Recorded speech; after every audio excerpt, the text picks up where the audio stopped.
Masters, ఈరోజు మనము ఒక ఇంపార్టెంట్ టాపిక్ గురించి డిస్కస్ చేసుకుందాం. అనాలిసిస్ చేద్దాం. ఏంటి అంటే, ధ్యానంలోకొచ్చిన తర్వాత, ఆధ్యాత్మికంలోకి వచ్చిన తర్వాత, మనము ఎన్నో కథలు, వీడియోసు, మంచి మాటలన్నీ వింటూ ఉంటాం. మన ఫీడ్ అంతా కూడా అలానే ఉంటుంది. అంటే అలాంటి వీడియోసే మనకు వస్తూ ఉంటాయి, తగులుతూ ఉంటాయి.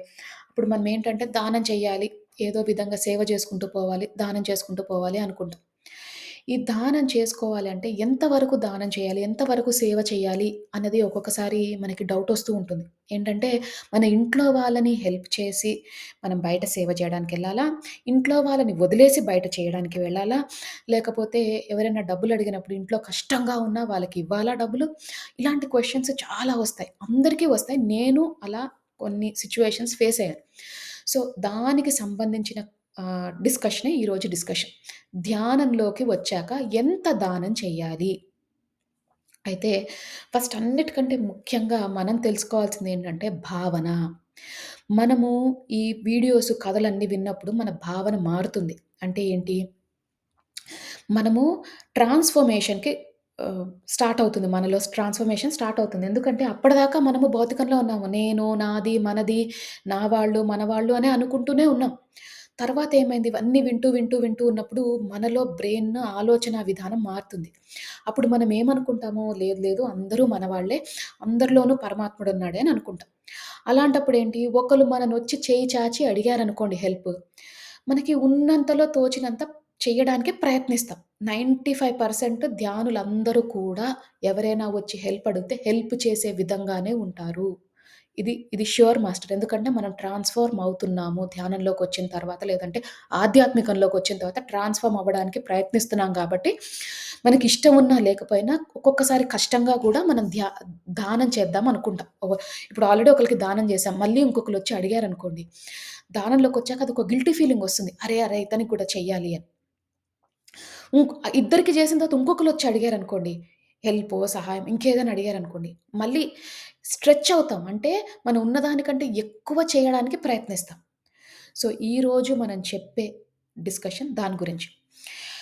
ఏంటంటే, ఇప్పుడు నేను ధ్యానంలోకొచ్చినప్పుడు, నేను గూడా ఇట్లానే ఒక ప్రాబ్లమ్ ఉంది. ఆ ప్రాబ్లమ్ పోవాలి. ఆ ప్రాబ్లమ్ పోవాలంటే ఏం జేయాలి? మంచిగా మారాలి. మంచిగా మారాలంటే ఏం జేయాలి? దానాలు జేయాలి. ఇంతే. సెల్ఫిష్‌గా చాలా స్వార్థంగా ఉండేదాన్ని. ఏంటంటే నా ప్రాబ్లమ్ పోవాలంతే. ఏదైనా జేయండి. నా ప్రాబ్లమ్ తీసేయండి అంతే. నాకదే కావాల్సింది. సో, అలా అనుకున్నప్పుడు ఏమైంది? అలాంటి సిట్యుయేషన్ అనుకుంటున్నప్పుడు ఒకళ్ళొచ్చి, అంటే మాకిక్కడ టార్గెట్ అని ఒక స్టోర్ ఉంటుంది. నేను అమెరికాలో ఉంటాను కాబట్టి టార్గెట్ అనేది ఒక స్టోర్. ఇప్పుడు మీకు హెచ్‌మార్ట్ లాగా, అది ఇండియాలో డీమార్ట్ లాగా ఎలా ఉంటుందో అట్లా మాకు టార్గెట్ అని ఒక స్టోర్ ఉంటుంది. ఆ స్టోర్‌లో ఒక అమ్మాయొచ్చి, "నా దగ్గర డబ్బులు లేవు. నాకివి కొనిస్తారా?" అని అడిగింది. డబ్బులు అడగలేదు. కొన్ని ఐటెమ్స్, ఒక 4, 5 ఐటెమ్స్ తీసుకొచ్చి కొనిస్తారా అంది. "సరే అమ్మ, తప్పకుండా కొనిస్తాను" అన్నా. ఎందుకంటే దా ధ్యానంలో అప్పుడే స్టార్ట్ అయ్యాను గదా! అప్పుడే ఎవరో వచ్చి అడిగారు. అండ్ నేను మామూలుగానే స్వభావం కొంచెం ఏంటంటే, కొంచెం ఇచ్చే రకమే. కానీ ఎవరైనా అట్లా వచ్చి అడిగేటప్పటికి సరే అని చెప్పేసాను. చెప్పిన తర్వాత ఏమైంది, తన చెప్పుల్ని నోటీస్ చేశాను. మంచి చెప్పులేసుకుంది. మంచి బట్టలేసుకుంది. నెయిల్ పాలిష్ పెట్టుకుంది. అన్నీ పెట్టుకుంది. అయినా సరేలే, వాళ్ళదేంటో, వాళ్ళ ప్రాసెస్ ఏంటో, ఆహ్, ఉన్నాయి అంటే ఇప్పుడు లేవేమో పాపం, ఇంకేదైనా అయిందేమో అని నా మనసుని నేనే ఆహ్, సమర్థించుకుంటున్నా. లేదులే, పోనీలే, అవసరం ఉందేమో అని.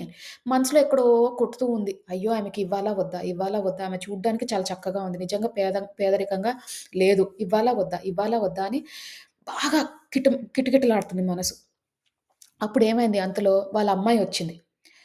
అమ్మాయి వచ్చి ఒక చిన్న నెయిల్ పాలిష్ బాక్సు తీసుకొచ్చి, "ఆంటీ నాకిది కొనిస్తారా?" అని అడిగింది వాళ్ళమ్మాయి. అప్పుడు నాకెందుకో తప్పు చేస్తున్నాను అన్న ఫీలింగొచ్చింది. అంటే తిను అడగడమే కాకుండా వాళ్ళ అమ్మాయి కూడా వచ్చి అడిగిందన్నప్పుడు నాకు చాలా బాధగా అనిపిచ్చింది. ఏంటో తప్పు చేస్తున్న భావన కలిగింది. నా తప్పు చేస్తున్న భావన కలిగినప్పుడు నేనేం జేశాను, చెకౌట్ ఉంటది గదా! మనం సామాన్లు చెకౌట్ చేసుకుంటాం గదా! అక్కడ ఒక అమ్మాయిని అడిగాను. "ఇది నిజమేనా? ఈ అమ్మాయి ఇట్లా వచ్చి అడిగింది నన్ను. వాళ్ళకింట్లో ఒక చిన్న బాబున్నాడంట. పాల డబ్బాలు ఇంకేవో కొనమని, ఏవేవో కొనమని అడిగింది. కొన్ని బట్టలు ఇచ్చింది. ఇంట్లో చిన్న ఇదుంది. ఆహ్, బాబున్నాడనో ఏదో చెప్పింది. నాకు సరిగ్గా గుర్తులేదు కానీ ఇది బాబున్నాడో ఏదో చిన్న ఒక స్టోరీ చెప్పింది బేసిక్‌గా. కరెక్టేనా అంటే ఆమె ఏమంది చెకౌట్ చేసి అక్కడ ఒకళ్ళుంటారు కదా! అంది, "లేదండి ఈ మధ్య బాగా జరుగుతుంది. వీళ్ళేం జేస్తున్నారంటే ఆ సామాన్లన్నీ మీతో కొనిపించుకుంటున్నారు. వెళ్లి రిటర్న్ జేసి వాళ్ళు డబ్బులు తీసుకుంటున్నారు. రిటర్న్ జేసినప్పుడు ఆ డబ్బులు బ్యాక్ వాళ్ళు తీసుకుంటున్నారు. లేదంటే వేరే వాళ్ళకి తక్కువకి అమ్మేసుకుంటున్నారు. ఇప్పుడు ఫ్రీగా వచ్చింది గదా! ఈ షాప్‌లోకెళ్తే $10 ఉంటది. వాళ్ళు $5కి అమ్ముకుంటున్నారు. అదొక బిజినెస్ అయిపోయిందండి" అని చెప్పింది. అది చెప్పంగానే ఇంక నేను ఆ రోజు ఆ అమ్మాయికి కొనివ్వలేదు. లేదు నేను చెయ్యనని చెప్పాను. వాళ్ళొచ్చి ఆమెను తీసుకెళ్ళిపోయారు అక్కడి నుంచి. అక్కడ పోలీసులు పోలీసులు గాదు కొంచెం సెక్యూరిటీ గార్డ్‌లాగా ఉంటారు. ఆమెను తీసుకెళ్ళిపోయారు. తీసుకెళ్ళిపోయినప్పుడు అదంతా అనుకోకుండా అయిపోయిందంతా. చాలా బాధపడ్డాను ఇంటికొచ్చి. అరే! నేనెందుకట్లా చేశాను అని. మా చెల్లికి చెప్పాను. మా చెల్లంది, "సరే నువ్వివ్వకపోతే ఇవ్వకపోయావు. సెక్యూరిటీ గార్డ్‌లు ఎందుకు పెట్టావంటే" నేను అనుకోలేదు సెక్యూరిటీ గార్డ్‌ని వాళ్ళు పిలుస్తారని. నేను ఆ అమ్మాయిని అడిగాను. ఆ అమ్మాయి అడగంగానే ఆ అమ్మాయి ఏం చేసింది, ఆ అమ్మాయి ఎవరైతే చెకౌట్ దగ్గరుంటారో ఆ అమ్మాయి సెక్యూరిటీ గార్డ్‌ని పిలిచింది. నేనిదంతా అవుతదనుకోలేదు. నేను చాలా జెన్యూన్‌గా అడిగాను. నా ఇంటెన్షన్ ప్యూర్‌గానే ఉంది. అంటే నేను కరెక్ట్ వాళ్ళకిస్తున్నానా లేదా అని. అయితే నేను ఎళ్లి వేరే మాస్టర్స్‌ని అడిగాను. ఇట్లా నేను చాలా ఫీల్ అవుతున్నానని. నాకు 2 ఆన్సర్స్ వచ్చినాయి. ఒక మాస్టర్ ఏమన్నాడంటే, "నువ్వు ఇద్దామనుకున్నావు. నీ భావన ఒకటుంది. ఇచ్చేసేయాల్సింది. వాళ్ళు ఏం చేసుకుంటారో చేసుకొని. అది వాళ్ళ కర్మ. నువ్వు నువ్వు డబ్బులిచ్చావంటే నువ్వు ఆ కర్మలో ఇన్వాల్వ్ ని ని నువ్వు ఇచ్చావు అయిపోయింది. అక్కడితో నీదయిపోయింది. నీ కర్మను తీర్చడానికే వాళ్ళొచ్చారు. చేయి జాచి అడిగారంటేనే నిన్ను కర్మను తీర్చడానికి. అంటే వాళ్ళొచ్చారు, తీర్చేశారు. నువ్వు ఇచ్చేసావు అయిపోయింది. నీది అక్కడితో కట్ అయిపోయింది. వాళ్ళు అది చంపుకొని ఏమైనా చేసుకొని అది వాళ్ళ కర్మ. నీ కిందకి రాదు అని ఒకళ్ళన్నారు. ఇంకొకళ్ళేమన్నారు, నువ్వు గనక వాళ్ళకి ఈ స్కామ్‌లో వాళ్ళకి హెల్ప్ చేశావంటే, అంటే వాళ్ళు వేరే వాళ్ళకి అమ్ముకొని అంటే వాళ్ళు మోసం చేస్తున్నట్టే కదా! అంటే ఏంటి ఎంతో కొంత నీకు ఈ కర్మ వస్తుంది అనే భావన ఉంటుంది. అంటే ఉంది. నీకు కూడా ఛాన్స్ ఉంది. నీ కర్మ రావడానికి. ఎంతో కొంత వస్తది నీకు. 100% రాకపోవచ్చు. 1% వస్తది. 10%, 5% వస్తది అని అన్నారనమాట. 2 ఆన్సర్స్ వచ్చినియి. నేను చాలా రిసర్చ్ చేశాను. నేను ఎట్లా ఇది ఎందుకంటే అందరికీ మనం అందరం ఫేస్ చేసే ప్రాబ్లమే. ఎందుకంటే ఇది మనం చెయ్యాలా? వద్దా? అన్నది మనకి చాలా సార్లు ఇది వస్తూ ఉంటది. ఎందుకంటే రోడ్డు మీద అడుక్కునే వాళ్ళుంటే అందరూ ఇవ్వద్దంటారు. అడుక్కునే వాళ్ళకి డబ్బులివ్వద్దు అంటారు. ఎందుకంటే వాళ్ళు డబ్బులిస్తే వాళ్ళు ఇంకేదో మిస్ చేసుకుంటారు. లేకపోతే వాళ్ళకి అలవాటయిపోతుంది. ఇది, అది అంటారు. సరే. మరి దీన్ని ఎట్లా మనము ఓవర్‌కమ్ జేసుకోవాలి? అంటే ఎప్పటికప్పుడు అడుగడుగునా ఇవి వచ్చే ప్రాబ్లమ్స్ ఇది కదా! అప్పుడు నేను ఒకటే అనుకున్నాను. మనస్ఫూర్తిగా అనుకున్నాను. అండ్ నాకు అది కరెక్ట్ అనిపిచ్చింది. ఏంటి అంటే, మన భావన కరెక్టా? తప్పా? నేను సెల్ఫిష్ భావనతో ఆ రోజు ఉన్నా కాబట్టి, నేను ఇవ్వడానికి హెసిటేట్ చేశాను. అంటే ఎక్కడో నాకు కొంచెం సెల్ఫిష్‌నెస్ ఉంది. స్వార్థంగా ఉన్నాను ఆ రోజు. ఎందుకంటే నా ప్రాబ్లమ్ పోవాలని హెల్ప్ చేస్తున్నా గానీ, నిజంగా అయ్యో! ఇతనికి చిన్న పిల్ల ఉంది, అవసరమేమో అని అది ఉండుంటే, ఆ స్వార్థం అనేది ఎళ్ళిపోయేది పక్కకి. అంటే ఏంటి నాలో ఎక్కడో చిన్న స్వార్థం ఉంది. నా నా ప్రాబ్లమ్ ఎందుకు చేస్తున్నాను అంటే, నా ప్రాబ్లమ్ క్లియర్ అయిపోవాలని నేను చేస్తున్నా ఈ మంచి పని. అంతేగాని నేను ఆహ్, ఆహ్, వాళ్ళొచ్చారు. ఆ అబ్బాయి గురించి నేను ఆలోచించలేదు. అబ్బాయి గురించి ఆలోచించుంటే ఇది ఓవర్‌కమ్ అయిపోయేది. అంటే ఇది నాకు డౌట్ వచ్చేది కాదు. పోనీలే అబ్బాయి ఉన్నారో, పిల్లలున్నారో వాళ్ళు అమ్ముకున్నా ఏముంది వాళ్ళ అబ్బాయికే పెడుతుంది గదా! ఇప్పుడు ఆమె తక్కువకి అమ్ముకున్న అబ్బాయికే గదా పెడుతుంది. అలాంటప్పుడు తప్పేముంది అని అనిపిచ్చింది. నాకనిపిచ్చింది. మన భావన ఎప్పుడైతే ప్యూర్‌గా ఉంటుందో, మన భావన ఎప్పుడైతే ప్యూర్‌గా ఉంటుందో, మనం ఇచ్చినా, ఇవ్వకపోయినా మనకి మంచే జరుగుతుంది. ఎగ్జాంపుల్ ఏంటంటే, మీకు ముగ్గురొచ్చారండి. మీ దగ్గర రూ. 10 ఫస్ట్ వాడొచ్చాడు. ఫస్ట్ ఒకతనొచ్చాడు. వచ్చి నాకు డబ్బులు లేవు. నాకు రూ. 20 కావాలి అన్నాడు. లేదయ్యా నా దగ్గర 10 ఉంది అని ఉన్నది ఇచ్చేశారు. సెకండ్ ఇంకొకతనొచ్చాడు. మీ దగ్గర డబ్బులివ్వాలి. ఆయన డబ్బులడిగాడు. ఇంకో రూ. 10 లేదండి నా దగ్గర లేదు. కానీ మీరు ఈసారి ఏం జేశారు, కొంచెం స్ట్రెచ్ చేసుకున్నారు. అంటే ఎవరినో మీకు తెలిసిన వాళ్ళనడిగి మీరు ఆ డబ్బులిచ్చారు. ఎందుకంటే మీ భావన కరెక్ట్‌గానే ఉంది. కానీ గిల్టీ ఫీలింగ్ వస్తుంది మీకెందుకో తెలియకుండానే. భావన కరెక్ట్‌గా ఉంది. సరే ఇచ్చేసారు. వాళ్ళకి నేను తీర్చుకుంటాలే ఎలాగో అలాగ ఈయన ఇస్తాడో ఇవ్వడో తెలీదు. ఆ ఫస్ట్ అతను ఇస్తాడో ఇవ్వడో తెలీదు. కానీ మీరు సరేలే. మూడో అతను రాగానే ఇంకా గిల్టీ ఫీలింగ్‌గా ఉంటది. అయ్యో! వాళ్ళొచ్చి అడిగారు నేను ఇవ్వట్లేదు అని. ఆల్రెడీ మీరు స్ట్రెచ్ చేసుకున్నారు. ఇంకా ఇవ్వకపోతే ఏమీ అవ్వదు. ఏమీ అవ్వదు. మీరంత స్ట్రెచ్ చేసుకోకండి. ఎందుకంటే మీరు భౌతికంలో ఉన్నారు. మీకెవ్వరు వచ్చి వచ్చి ఇచ్చేవాళ్ళుంటారు. ఉండొచ్చేమో. కానీ మీరంత స్ట్రెచ్ చేసుకోవాల్సిన అవసరం లేదు. ఉన్నంతలో తోచినంత ఇవ్వండి. ఇవ్వకపోతే నోరు మూసుకొని ఉండండి. అంతేగాని జడ్జ్ చేయకండి. నువ్వు బట్టలు మంచిగా యేసుకున్నావు, నువ్వు బొట్టు మంచిగా పెట్టుకున్నావు. ఇప్పుడు నేను చేశాను చూసారు ఫస్ట్ టైమ్ టార్గెట్‌లో. అందుకే నాకు గిల్టీ ఫీలింగొచ్చింది. ఎందుకంటే నా ఇంటెన్షన్ కరెక్ట్‌గా లేదు. నేను జడ్జ్ చేశాను ఆ అమ్మాయిని. సో, అందుకనే నాకు ఆ గిల్టీ ఫీలింగ్ బాగా ఉంది. తప్పులు చేస్తూ ఉంటాం. అది నా తప్పు. అంటే అది అది నాకో టెస్ట్ అనుకోండి. నేను ఫెయిల్ అయ్యాను.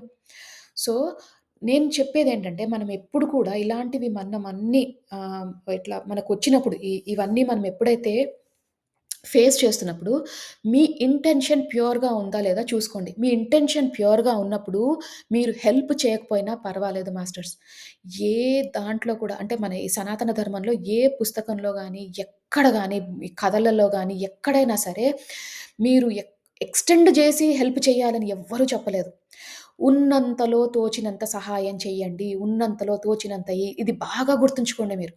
మీకు రూ. 10 ఉన్నాయనుకో, మీకు రూ. 10 ఇవ్వాల్సిన అవసరం కూడా లేదు. మీకు 10లో ఒక 10% ఇవ్వండి. అంటే ఒక ఒక వన్ రూపీ ఇవ్వండి. $1 ఇవ్వండి.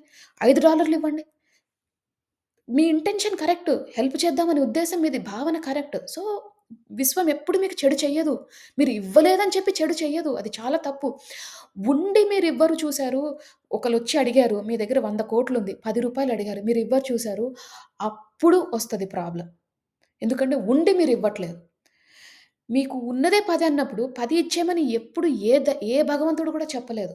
భారతంలో లేదు, రామాయణంలో లేదు, ఎక్కడా లేదు. ఉన్నంతలో తోచినంత చెయ్యండి. ఇది మనం ఎప్పుడు గుర్తుంచుకొని, మన భావన కరెక్ట్‌గా పెట్టుకుంటే, మనకి ఈ ప్రాబ్లమ్ ఫేస్ అయినప్పుడు మనకి మనమే ఆన్సర్స్ చెప్పుకోగలం మాస్టర్స్. ఇలానే సేవ చేయడానికి మనల్ని పిలుస్తూ ఉంటారు ఒక్కొక్కసారి. అట్‌లీస్ట్ అమెరికాలో అయితే ఇక్కడ గుడిలో సేవ చేద్దామని, మనం ప్రసాదం చేసి పట్టుకెళ్దామని అనుకుంటాం గదా! ఒక్కోసారి మనం ప్రసాదం చేద్దాం అనుకుంటాం. అనుకోకుండా పాడవుతది. నాకు చాలా సార్లు జరిగింది. అనుకుంటాం, ఏదో అనుకుంటాము. అది తెలియకుండా ఇవాళ ఇంతమందికి పెడతా అనుకోకుండా పాడవుతది. మళ్ళీ చేసే టైం ఉండకపోవచ్చు, ఉండొచ్చు. మీ ఇంటెన్షన్ కరెక్టే. 99% మనం ప్రసాదం చేస్తే అది మంచిగా ఉంటది మాస్టర్స్. మనం పంచిపెట్టడానికి చేస్తున్నామనుకోండి, అది మంచిగా అవ్వాల్సిందే. ఎన్నో సార్లు నా ప్రసాదంని అందరూ చాలా బావుంది. ఎంత బ్రహ్మాండంగా చేశావు అంటారు. మామూలుగా చేసినట్టే చేస్తా. మామూలుగా చేస్తేనేమో అది సరిగ్గా రాదు. ప్రసాదం మాత్రం బ్రహ్మాండంగా వస్తది. మనం ఎప్పుడైతే మనం ఇంటెన్షన్ కరెక్ట్‌గా ఉందో, అందుకనే ప్రసాదం మీరు చేసినప్పుడు అంత అద్భుతంగా వస్తది. ఎందుకంటే మనం తృప్తిగా, ప్రేమతో మనం ఒకళ్ళకి ఇద్దామనే భావనతో పెడుతున్నాం. సో, ఏ రోజైతే మనం అది తెలుసుకుంటామో, ఆ రోజు మనం ఉన్నత స్థితికి వెళ్తాం.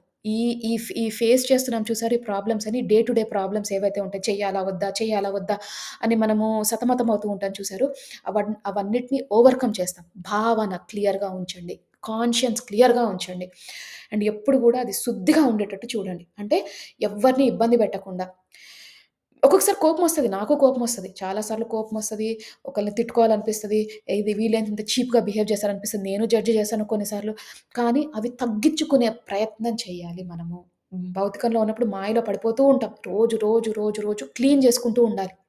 మన శరీరాన్ని ఎట్లా క్లీన్ చేసుకుంటామో, మనసుని, భావనని కూడా క్లీన్ చేసుకుంటూ ఉండాలి. అది చేసుకున్నప్పుడే ఈ డే టు డే ప్రాబ్లమ్స్ ఏవైతే ఉంటాయో, చేయాలా? వద్దా? అని మనం ఏవైతే ఆహ్, డిఫికల్ట్‌గా ఫీల్ అవుతామో అవన్నీ మనం క్లియర్ చేసుకుంటాం మాస్టర్స్. మన ఆన్సర్స్ మనకే దొరికిపోతాయి. సో, అది ఈరోజు క్లాసు. అందరూ చక్కగా విన్నారు గాబట్టి, ఇంక మనము ధ్యానం స్టార్ట్ చేసుకుందాం. అందరూ స్థిర సుఖాసనంలో కూర్చోండి. అంటే మీకు ఏ పొజిషన్ కంఫర్టబుల్‌గా అనిపిస్తే ఆ పొజిషన్‌లో కూర్చోండి. ఒకవేళ మీ ఆరోగ్య రీత్యా మీరు కూర్చోలేకపోతే పడుకొని కూడా ధ్యానం చెయ్యొచ్చు. కూర్చున్నప్పుడు మీరు వెన్నుముక్క స్ట్రెయిట్‌గా ఉండేటట్టు చూడండి. తల నిటారుగా పెట్టండి. వేలల్లో వేలు పెట్టుకోండి. కళ్ళు 2 మూసుకోండి. అలాగే పడుకొని ధ్యానం చేసేవారు కాళ్ళు మీద కాళ్ళు పెట్టుకొని, వేలల్లో వేలు పెట్టుకొని, కళ్ళు 2 మూసుకోండి.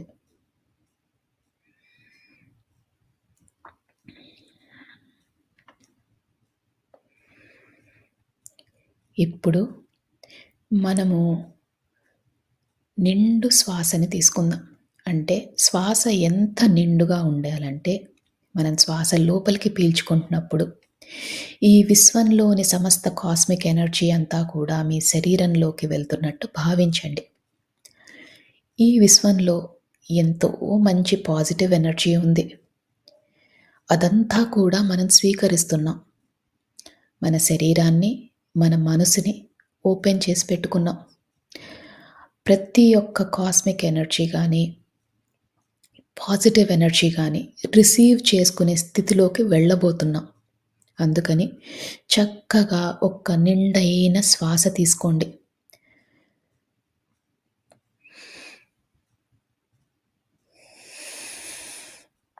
ఆ శ్వాసని వదిలేసేటప్పుడు మనలోని సరికాని ఆలోచనలు, చికాకులు, టెన్షన్‌లు ఏవైనా ఉంటే అవన్నీ తొలగించుకునే ప్రయత్నం చేయండి. ఈ నిండైన శ్వాస తీసుకున్నప్పుడు మీ ఊపిరితిత్తులు నిండుగా అనిపిస్తాయి. అలాగే ఆ శ్వాసని వదిలేసేటప్పుడు చాలా తేలికైపోతాయి. దీన్ని గమనించండి. ఇలానే ఒక 5 సార్లు నిండైన శ్వాస తీసుకొని వదిలేసే ప్రయత్నం చేయండి.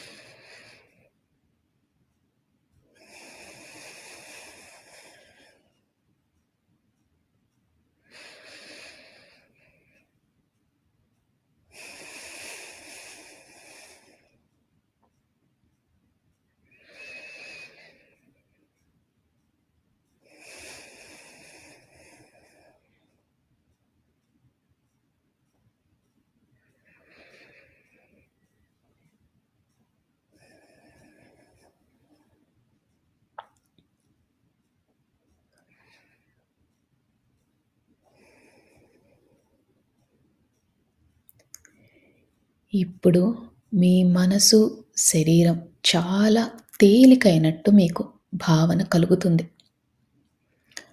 మనమిప్పుడు శరీరంలో ప్రతి భాగాన్ని రిలాక్స్ చేసుకునే ప్రయత్నం చేద్దాం.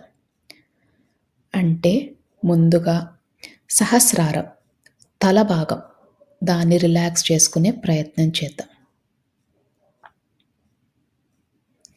అలానే ముఖము, చెవులు, భుజాలు, చేతులు, చేతి వ్రేళ్ళు, పొట్ట, నడుము, కాళ్ళు, పాదాలు, కాలి వ్రేళ్ళు అన్నిటినీ రిలాక్స్ చేసుకోండి.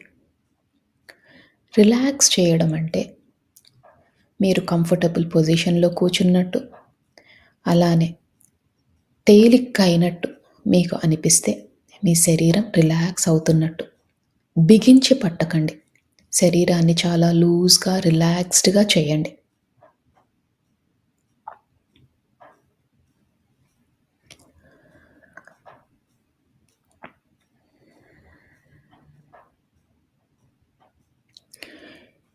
ఇప్పుడు మీ శరీరం అంతా రిలాక్స్ అయింది.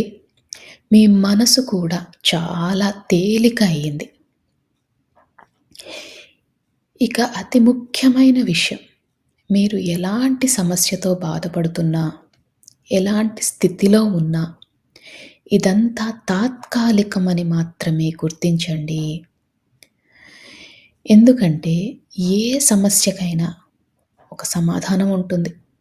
దాని దొరికే ప్రయత్నమే, దాన్ని కనుక్కునే ప్రయత్నమే ఈరోజు మనం చేసే ఈ ధ్యానం. అందుకని శరీరం అంతా రిలాక్స్ చేస్తున్నాం. మనసుని రిలాక్స్ చేస్తున్నాం. ఎలాంటి పరిస్థితులైనా కూడా ఒక అరగంట పాటు మనం అది పక్కన పెడుతున్నాం. అంటే దాన్ని మర్చిపోయే ప్రయత్నం చేస్తున్నాం. మరి ఇది మర్చిపోవాలంటే మనకి ఆ భగవంతుని శక్తి కావాలి. మీ ఇష్టదైవమైన ఎవరైనా మీ ఇష్టదైవం ఉంటే ఆ ఇష్టదైవాన్ని మనస్ఫూర్తిగా నమస్కరించుకోండి. అలానే ఒకవేళ మీకు ఇష్టదైవం లేకపోయినా, భగవంతుడి పైన నమ్మకం లేకపోయినా, ఈ విశ్వంలోని ఉన్న కాస్మిక్ ఎనర్జీ, ఆ పాజిటివ్ ఎనర్జీ ఏదైతే మనల్ని నడిపిస్తుందో దాన్ని నమస్కరించుకొని, కృతజ్ఞతలు తెలియజేసుకొని, మనతో పాటు ధ్యానం చేయడానికి ఆహ్వానించండి. మీ ఇష్టదైవాన్నైనా, ఈ పాజిటివ్ ఎనర్జీనైనా మనతో పాటు ధ్యానం చేసే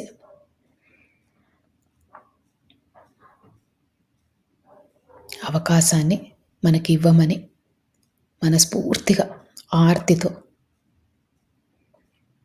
చెప్పుకోండి.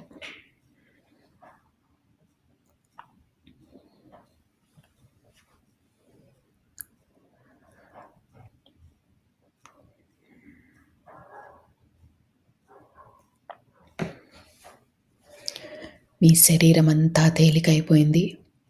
మీ మనసు కూడా చాలా తేలిగ్గా ఉంది. ఇక మనం ధ్యాన లోతుల్లోకి వెళ్దాం.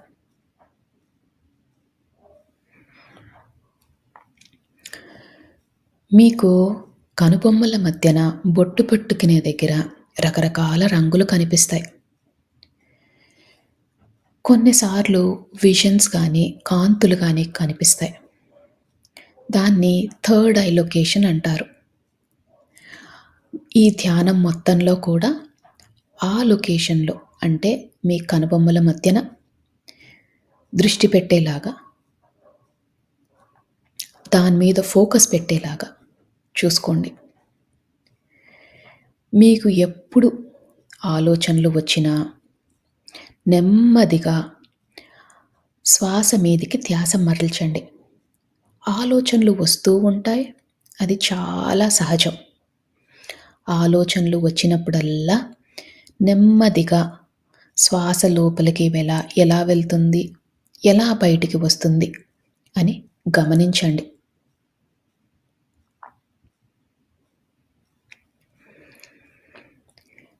ఆలోచనలతో పోట్లాడొద్దు. నెమ్మదిగా శ్వాస మీదికి ధ్యాస మరల్చండి.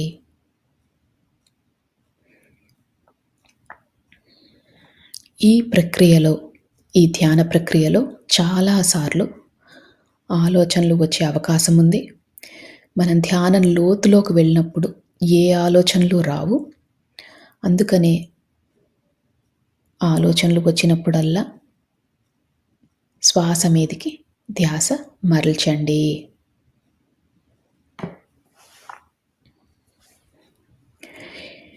మనం ధ్యాన లోతుల్లోకి వెళ్ళబోతున్నాము.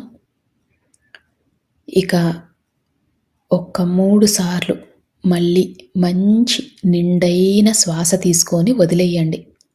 శ్వాస తీసుకుంటున్నప్పుడు మీతో పాటు ఉన్న భగవంతుని శక్తి కూడా మీ దగ్గరికి వస్తున్నట్టు, అలానే ఈ విశ్వంలోని కాస్మిక్ ఎనర్జీ శక్తి అంతా కూడా మీ శరీరంలోకి వెళ్తున్నట్టు భావించండి. ఈసారి ఆ శక్తి రెండింతలయ్యింది. ఎంతో అద్భుతమైన ఈ శక్తిని మనం స్వీకరిస్తున్నాం. అందుకని శ్వాస లోపలికి వెళ్ళేటప్పుడు చక్కగా నిండుగా మీ ఊపిరితిత్తులన్నీ కూడా నిండుగా అయ్యేటట్టు భావించి ఆ శ్వాసని తీసుకొని మళ్ళీ వదిలేయండి. ఇలా 3 సార్లు చెయ్యండి.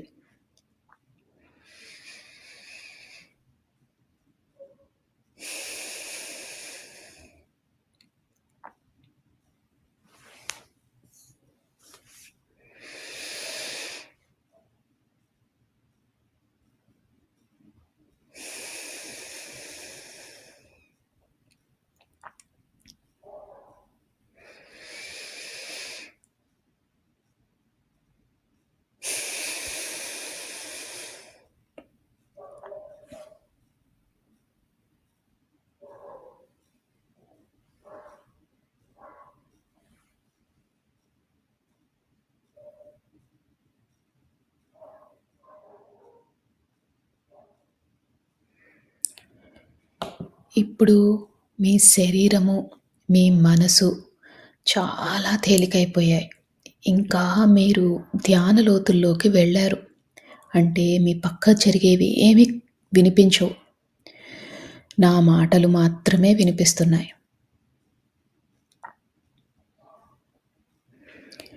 ఆ కనుబొమ్మల మధ్యన ఉన్న ఆ ప్రదేశాన్ని అంటే థర్డ్ ఐ లొకేషన్‌ని బాగా ఫోకస్‌లో పెట్టండి.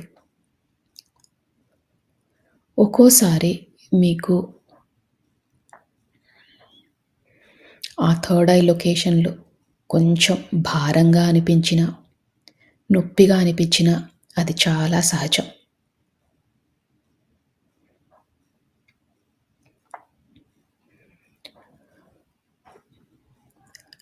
మన ఇష్టదైవంతో పాటు, ఈ విశ్వంతో పాటు మనము ఇంకా ధ్యాన లోతుల్లోకి వెళ్తున్నాం.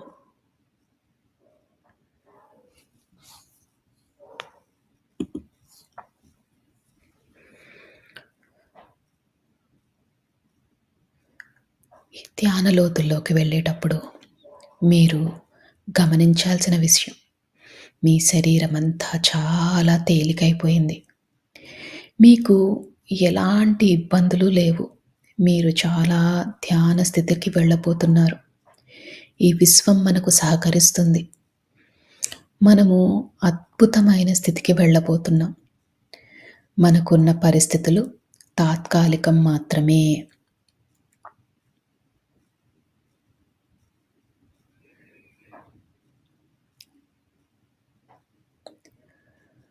మనము ఈ జీవితానికి, ఈ విశ్వానికి, మన ప్రయాణానికి, ఈ జీవన ప్రయాణానికి కృతజ్ఞతలు తెలియజేసుకోవాలి. ఎందుకంటే ఎంతో అదృష్టం ఉంటే మనం ఈ ధ్యాన మార్గంలోకి వచ్చాము. జ్ఞానాన్ని తెలుసుకుంటున్నాము. అందుకని మనము మనస్ఫూర్తిగా ఒకసారి కృతజ్ఞతలు కూడా తెలియజేసుకుందాం.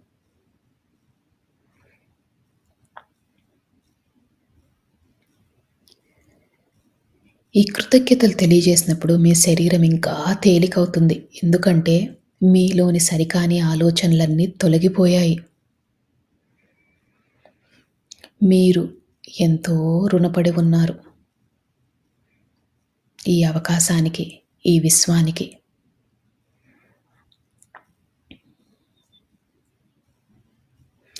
మనసుని బాగా తేలిక చేసుకోండి. అదే స్థితిలో ఉండండి.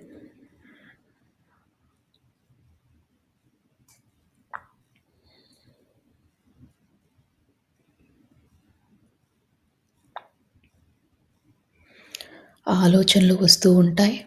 ఆలోచనలు వచ్చినప్పుడల్లా కూడా నెమ్మదిగా శ్వాస మీదికి ధ్యాస మరల్చండి.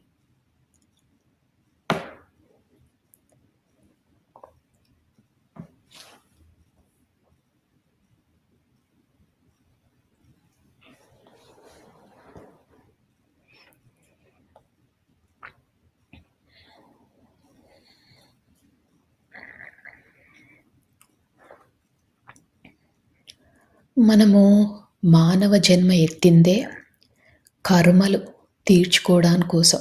అంటే ఎన్నో జన్మలుగా కర్మలు చేస్తున్నాం. దాన్ని తొలగించుకునే ప్రయత్నం చేస్తున్నాం. ఈ కర్మలు తొలగిపోవాలంటే మనలో పరివర్తన చాలా ముఖ్యం. అలానే పశ్చాత్తాపం, ప్రాయశ్చిత్తం కూడా చేసుకోవాలి. అంటే మనం చేసిన తప్పులని, గతంలో గానీ, గత జన్మలలో గానీ చేసిన తప్పులని క్షమించమని మనస్ఫూర్తిగా కోరండి.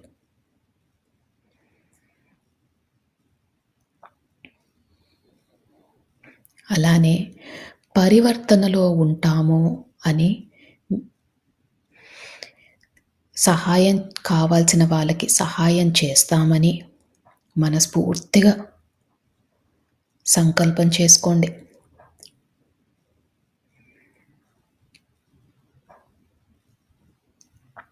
మా వద్దకు సహాయం కోరి వచ్చిన వారికి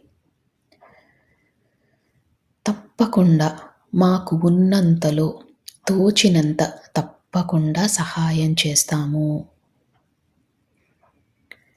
మేము నేర్చుకుంటున్న ఈ ధ్యానాన్ని, జ్ఞానాన్ని పంచుతాము.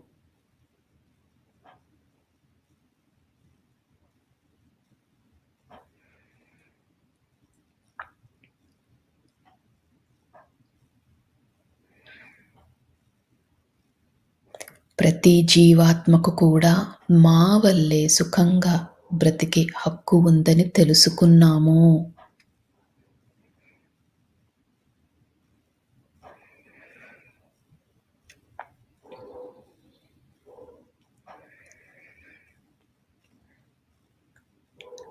ఈ విశ్వానికి, ఈ భూమాతకు కావాల్సిన సహాయం చేస్తాము.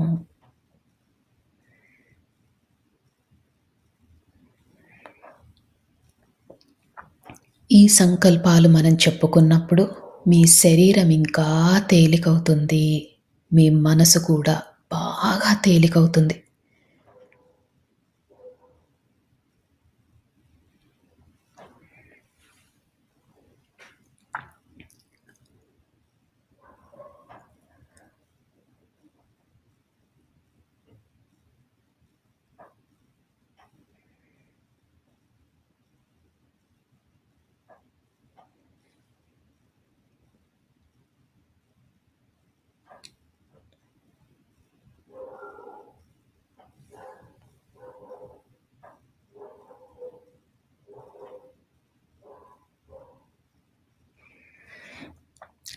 ఈ సంకల్పం చెప్పుకున్నప్పుడు మీ శరీరం చాలా తేలికైంది. ఇంకా లోతులోకి వెళ్ళే ప్రయత్నం చేయండి.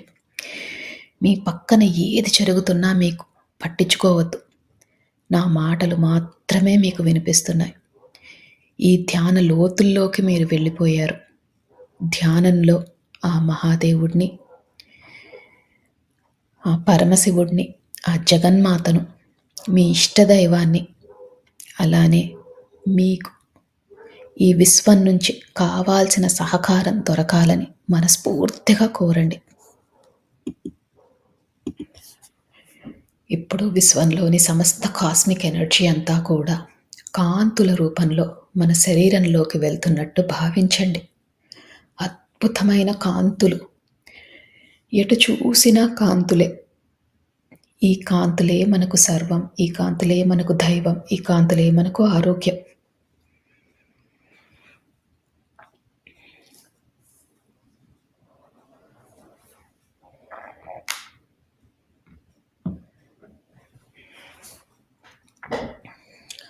ఈ అద్భుతమైన కాంతుల వల్ల మన శరీరం చాలా ఆరోగ్యంగా ఉంటున్నట్టు భావించండి. అలానే ఈ ధ్యానం చేసినందువల్ల మనలోని సరికాని ఆలోచనలు అన్నీ తొలగిపోతున్నట్టు భావించండి.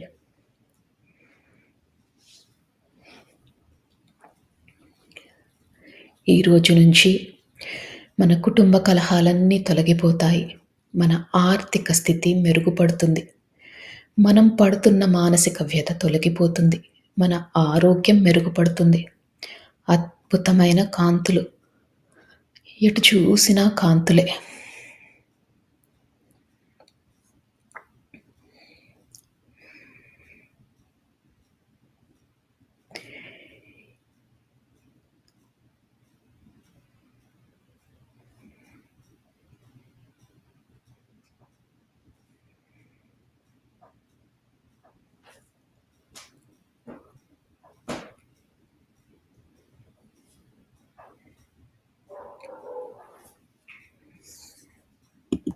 ఇంకా ఇంకా ధ్యాన లోతుల్లోకి వెళ్తున్నారు. అద్భుతమైన స్థితి. శరీరము, మనసు అన్నీ తేలికైపోయాయి.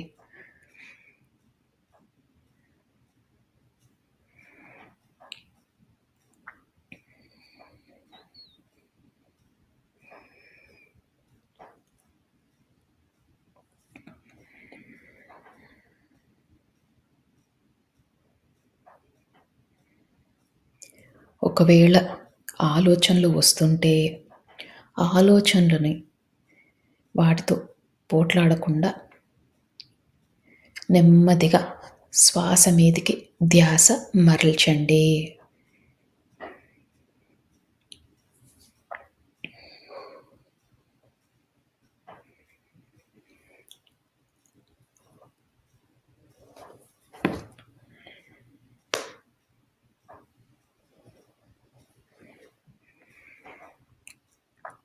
ఇంకా ఇంకా ధ్యాన లోతుల్లోకి వెళ్తున్నారు.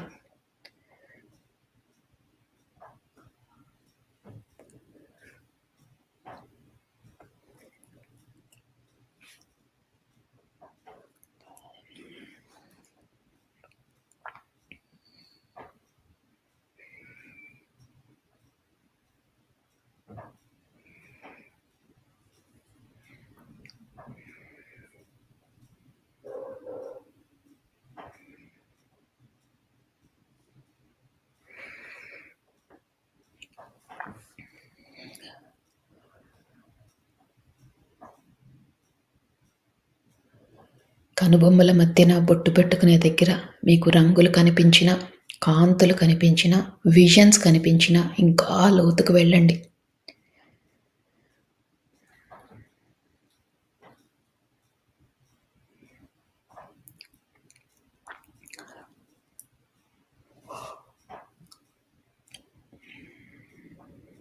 అద్భుతమైన ధ్యాన స్థితిలో ఉన్నారు.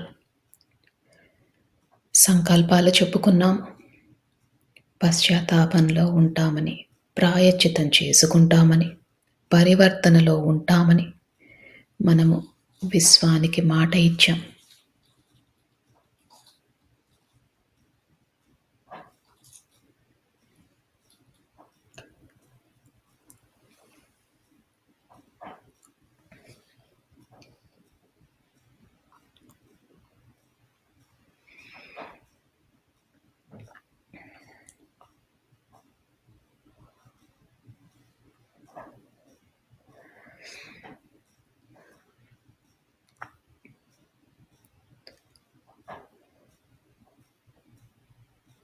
మీ శరీరాన్ని గమనించండి.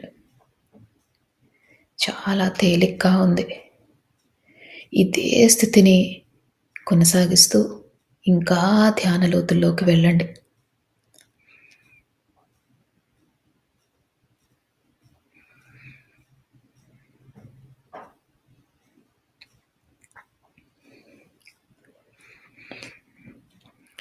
ఇప్పుడు మీరు ఈ జన్మలో ఎవరినైనా మీరు బాధ పెట్టి ఉంటే మనస్ఫూర్తిగా వాళ్ళకి క్షమాపణలు తెలియజేసుకోండి. అజ్ఞానంతో, అహంకారంతో వాళ్ళని బాధ పెట్టాము అని మనస్ఫూర్తిగా వాళ్ళని క్షమించమని కోరండి.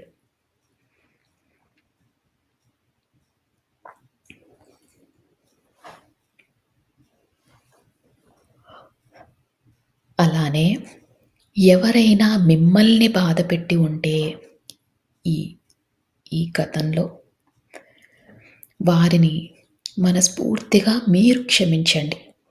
వారు తెలియక, అజ్ఞానంతో, అహంకారంతో తప్పులు చేసి ఉంటారు.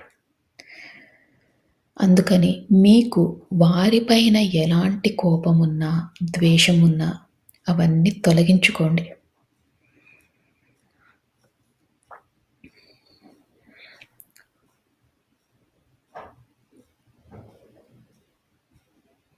ఇలా చేసినప్పుడు మన మనసు శూన్యమవుతుంది.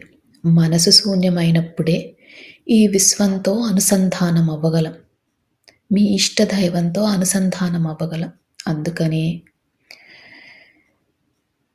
ఎవరిపైనైనా కోపం గాని, ద్వేషం గాని ఉంటే అవన్నీ తొలగించుకోండి. శూన్య స్థితికి చేరుకోండి.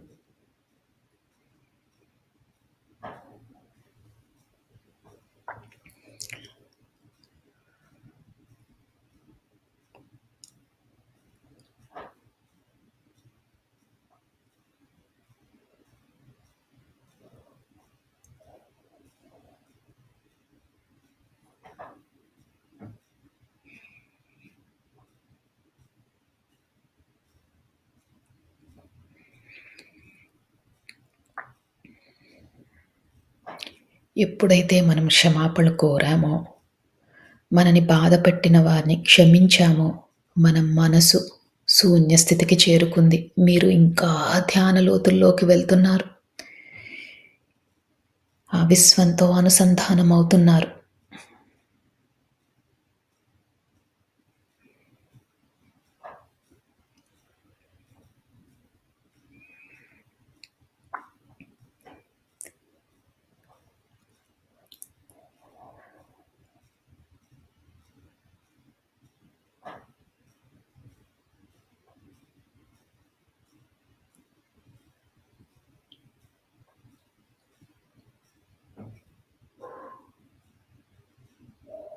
ఇదే స్థితిని కొనసాగిస్తూ మీరు ఇంకా ధ్యాన లోతుల్లోకి వెళ్ళండి.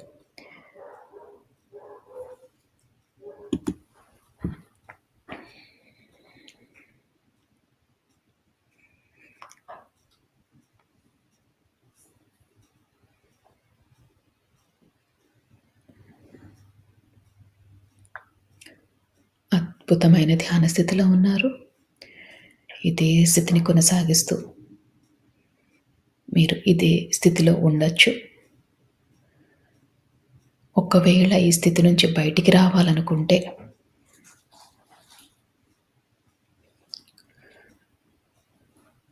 మీ శరీరాన్ని కొద్దిగా కదపండి. నెమ్మదిగా మీ ధ్యాన స్థితిలో నుంచి బయటికి రండి. చేతులు 2 విడదీయండి. కళ్ళ మీద పెట్టుకోండి. మీతో పాటు ధ్యానం చేసిన వారందరికీ కూడా